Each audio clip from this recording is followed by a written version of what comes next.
Alors, sous Camera Raw, sous Lightroom, toutes les photos qui sont là sont affichées dans le format ProPhoto, c'est-à-dire le format le plus large qui existe. Donc, il n'y a pas de choix réellement de pouvoir traiter la photo dans un autre espace que le ProPhoto. Donc, là, on se retrouve devant, je vais dire, deux situations possibles. La première situation, c'est qu'on demande un épreuvage d'écran. C'est-à-dire que on a ici la solution de demander de travailler par exemple en SRVB. Et donc on a donc un aperçu à l'écran et vous voyez que ces couleurs-là auront un problème lors de la destination. D'accord? Donc ça, c'est une chose que on peut se rendre compte. On peut travailler soit en mode perception ou en mode relatif. Les différences ne sont pas, je veux dire, énormes. Je suis souvent, je suis plus souvent en relatif. Donc, si je suis en relatif, il me dit conserve la précision des couleurs, mais écrète les détails des couleurs non imprimables. Et si je suis en perception, conserve les détails des couleurs non imprimables, mais peut modifier les couleurs dans la gamme. Avec ça, je crois qu'on n'est pas très avancé de ce qu'ils nous disent. Donc, ça c'est une chose. On peut également aller dans Autres. Et si on a d'autres, on peut inclure, on va inclure les profils d'affichage. Voilà tous les profils qu'on avait. Mais on n'a pas, ici moi je n'ai pas réellement d'imprimante. Si vous avez un profil, je vais dire, d'imprimante qui existe, vous pouvez venir le choisir ici. Alors, il est très étonnant, par exemple, qu'on puisse imprimer un livre en Lightroom par Blurb, mais que le profil d'impression de Blurb n'est pas inclus. Alors, ça viendra dans une vidéo future, comment incorporer je vais dire, le fichier de calibrage de Blurb, qui est pour imprimer chez eux, pour voir directement dans l'aperçu d'épreuve qu'est-ce qui se passe avec l'impression du livre chez Blur, pour essayer d'avoir les couleurs les plus justes entre ce que vous avez dans Lightroom et Blur. Donc je ne comprends pas pourquoi ce que Lightroom ne fournit pas ce driver, on en parlera dans une prochaine vidéo. Donc on peut ici également, si on trouve qu'on est sur une impression, donc si on veut, on peut se passer en Adobe, voilà ce qui se passe. Si là, je demande aussi l'imprimante, vous voyez que c'est moins important que, je vais dire, que les couleurs. Maintenant, le problème est que je vais quitter cet épreuvage d'écran. Donc la case pour y aller, elle est ici. Donc voici mon fichier en ProPhoto. J'y vais. Et en export, donc on a dans édition, préférences, sous Windows, sous Mac il est je crois dans le menu du dessus également. On a dans l'édition externe. Alors, qu'est-ce qu'il faut mettre là-dedans pour aller dans Photoshop? Pour moi, il faut bien sûr mettre toujours du PSD. Voilà. Alors là, l'espace colorimétrique, c'est une grosse question. Alors, soit on continue à travailler en ProPhoto, ok, qui est là, ou soit on définit une bonne fois qu'on se dit, non, moi je n'ai un écran qui n'affiche que du SRVB, je passe en SRVB, j'exporte en SRVB. Donc ça c'est pour modifier dans Photoshop CC 2018. Une fois qu'on a géré ces paramètres là, on fait un OK. À partir de ce moment-là, on a, donc quand on va aller ici, modifier dans, que je crée modifier dans Adobe Photoshop CC.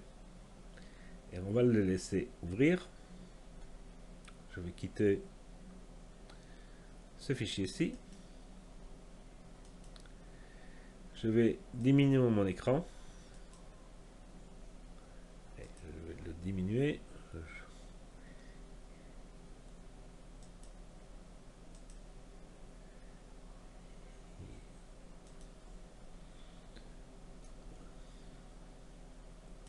Et donc, si je mets les deux fichiers,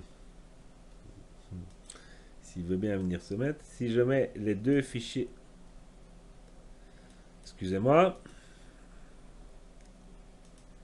les deux fichiers un à côté de l'autre, on se rend compte que les couleurs sont quand même assez semblables, malgré le fait qu'on en a travaillé en Profoto et qu'on a passé en SRVB. Donc, vous voyez que la différence de Profoto en SRVB n'est quand même pas énorme. Alors, je vais annuler, je vais quitter ceci. Je n'enregistre pas. Je vais, pour continuer l'image, pousser ma vibrance, je vais dire de manière très importante. Vous voyez que j'y vais largement, c'est trop saturé, c'est très clair. Et que cette fois-ci, je vais faire un export. Je vais modifier dans Adobe Photoshop.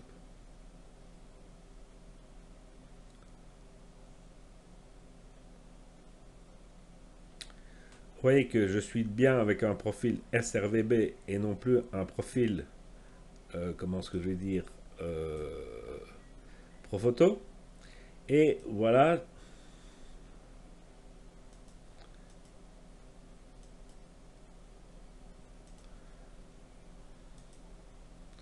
Donc, voici les deux photos, ce que je vois dans Photoshop, dans Lightroom, et ce que je vois dans Photoshop.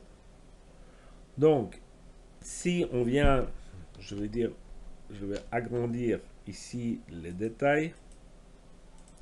Voilà, je vais essayer de mettre ceci. C'est pas évident de travailler avec les deux écrans agrandis tous les deux. On se rend compte, si on examine la photo en détail, qu'on a certaines zones, je veux bien dire certaines zones, et pas toutes, qui sont quand même, qui manquent des détails. Voilà. Donc si ici, vous voyez par exemple, je vais essayer que Photoshop ne bouge pas de trop. Par exemple, ici, on voit une texture ici, ça devient nettement plus dur de la voir ici, la texture dans Photoshop. Hein, donc, voilà, donc je les ai affichés une à côté de l'autre. Donc, je tiens quand même, donc je veux montrer ces deux images pour vous dire que si on a une différence, la différence, elle n'est pas énorme, et elle n'est pas énorme. Pourquoi?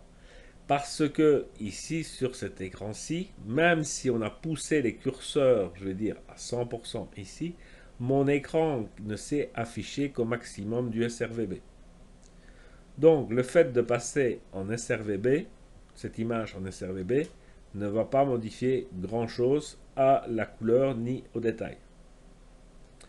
Par contre, si je mettais cette image sur un écran qui s'est affiché de l'Adobe ou quelque chose, enfin, ou de l'Adobe ou même encore mieux du Profoto, on verrait que ces couleurs-ci seraient nettement plus saturées, vu que le Profoto peut afficher des couleurs nettement plus saturées. Donc, Lightroom vous affiche du Profoto. Vous avez la possibilité de demander un épreuvage d'écran et de venir voir. Vous voyez que j'ai quand même toutes ces couleurs-là qui sont bien atteintes, mais évidemment, vous allez me dire, j'ai poussé réellement la vibrance.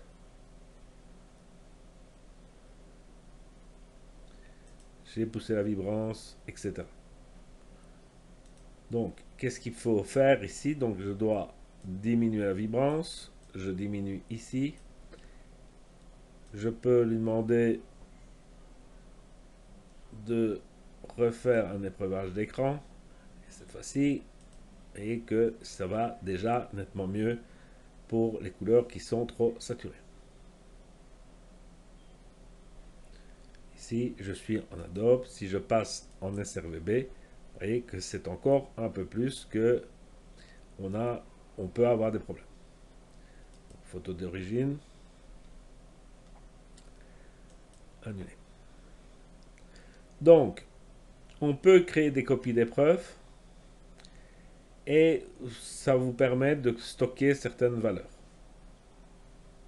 Si on passe en relatif ou en perception, vous voyez que ça ne change pas grand chose, ni en couleur.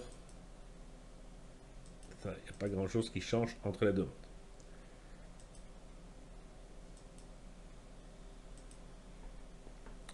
Donc, voilà à quoi sert l'épreuvage d'écran. Et on reviendra sur Lightroom pour afficher les fichiers de chez Blur pour voir exactement ce qui se passe.